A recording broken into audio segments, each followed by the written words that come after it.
हमारे स्कूल में बाथरूम नहीं है। हम लोग खेत में जाते हैं, झाड़ी में जाते हैं। झारखंड के स्कूलों का सच सुन के आप हिल जाओगे। सर यहाँ पे कितने बच्चे हैं टोटल?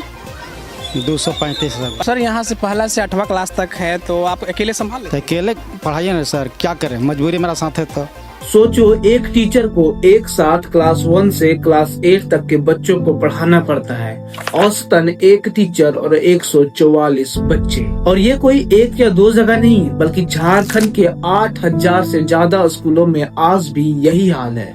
झारखंड के टीचर्स अब गुरु कम और क्लर्क ज्यादा बन गए हैं। उनका वक्त बच्चों के पढ़ाने के बजाय आधार कार्ड अपडेट, अपार आईडी और कास्ट सर्टिफिकेट बनाने में निकल जाता है। एक सर्वे के मुताबिक 87% सिंगल टीचर्स स्कूल्स में पढ़ाई होती ही नहीं है, क्योंकि वहाँ के टीचर्स पेपर वर्क के चुंगल में फंस गए हैं। जहाँ स्कूल है भी, वहाँ ना टॉयलेट है, ना सेफ वाटर।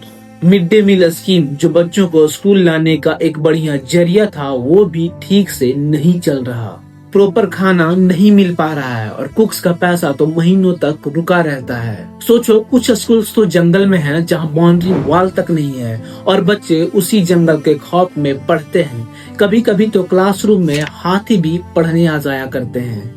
शिक्षा सभी के लिए बराबर होनी चाहिए, लेकिन झारखंड का स्कूल कास्ट बेस्ड इंसल्ट का एक प्लेटफॉर्म बन गया है। SC/ST बच्चों को अक्सर तुम्हारी कास्ट ऐसी है इसलिए तुम पढ़ने में कमजोर हो जैसा सुनना पड़ता है।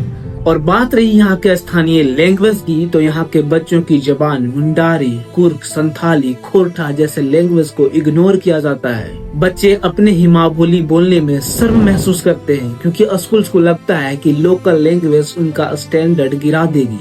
और सबसे बड़ी ट्रेजेडी कि 2016 के बाद से झारखंड एलिजिबिलिटी टेस्ट हुआ ही नहीं है, जबकि नियमावली के अनुसार JTET हर साल होनी थी। नए टीचर सिस्टम में आ नहीं रहे हैं, हजारों वैकेंसियां खाली हैं और जो बच्चे हैं उन्हें कोई पढ़ाने वाला नहीं है। एजुकेशन किसी भी स्टेट का बैकबोन होता है, लेकिन झारखंड के लिए ये टूटा हुआ एक रीढ़ की हड्डी बन चुका है। ये सिर्फ बच्चों का फ्यूचर नहीं, बल्कि एक जनरेशन का सवाल है। अब सवाल ये है कि क्या हम झारखंड के इस अनटोल्ड स्टोरीज को छुपे रहने देंगे? मेरे एक के बोलने से कुछ नहीं होगा। कमेंट में अपनी आवाज उठाइए और शेयर करिए इस सच को, ताकि झारखंड का असली हाल सब तक पहुंच सके।